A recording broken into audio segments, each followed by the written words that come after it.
मैं रिक्शा चलाता हूँ। शादी हुई है मेरी 1 साल पहले। मेरे जैसा एक गरीब लड़की को अपनी पत्नी के रूप में लाया। कमी की दुनिया को बहुत अच्छे से सजा लिया था उसने। मैं समझता हूँ कि पत्नी मुझे बहुत प्यार करती है। जब मैं रिक्शा लेकर घर लौटता हूँ तो वो मेरे लिए नहाने का पानी लाती है। कभी कभी बेशक मैं भी लाता हूँ। घर में बिजली नहीं है।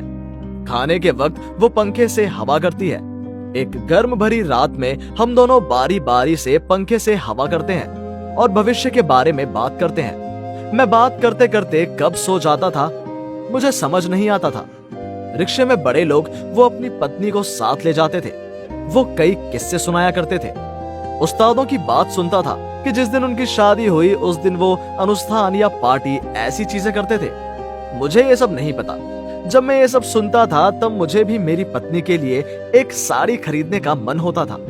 कमी है परिवार में। मैं दिन ब दिन खाता हूँ, इसलिए मैंने एक गुल्लक खरीदी। रोजाना 2-4 रुपए मैंने उसमें जमा करना शुरू किए। कमी के इस संसार में मुझे 1 साल हो गया है। सुबह रिक्शा लेकर निकलने से पहले जब पत्नी किचन में गई तब पत्नी से छुपकर मैंने वो गुल्लक तोड़ दी। मैंने उस गुल्लक में देखा तो 480 रुपए थे। घर से निकलने से पहले मैंने अपनी पत्नी से कहा, आज घर लौटने में थोड़ी देर हो जाएगी। पत्नी ने सर हिलाते हुए कहा, अपना ध्यान रखना। मैं रिक्शा लेकर चला गया। दिन भर रिक्शा चलाकर मैं शाम को 7 बजे बाजार गया, ये सोचकर कि अपनी पत्नी के लिए साड़ी खरीदूंगा। मैं आज रात अपनी पत्नी को वो दूंगा। इधर उधर घूमा और ढेर सारी साड़ी देखी।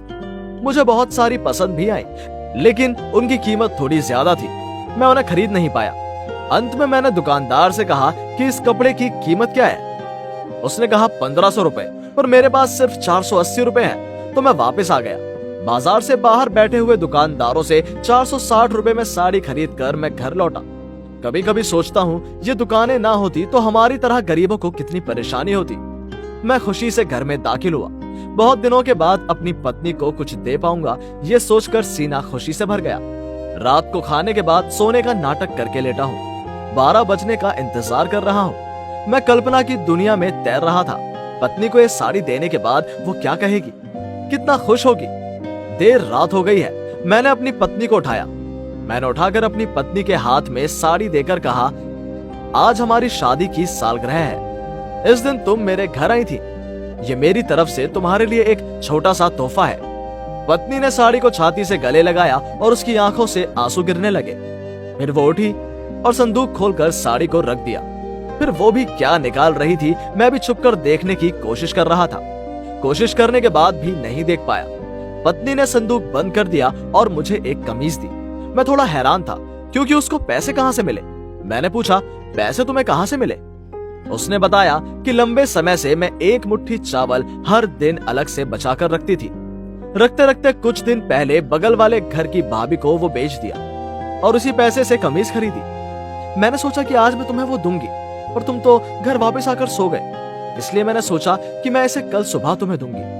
मैं कुछ बोल नहीं पाया, बस शर्ट को घुमा फिरा कर देखता रह गया। फिर मैंने कहा, मैंने सुना है बड़े सज्जन लोग अपनी सालगिरह के दिन केक काटते हैं। पत्नी बोली, क्या हमारे पास इतने पैसे हैं? घर में परमल है। फिर सरसों के तेल में परमल मिलाकर लेकर आऊं? एक हरी मिर्च और एक प्याज भी लेकर आओ। ठीक है, रुको लाती हूँ।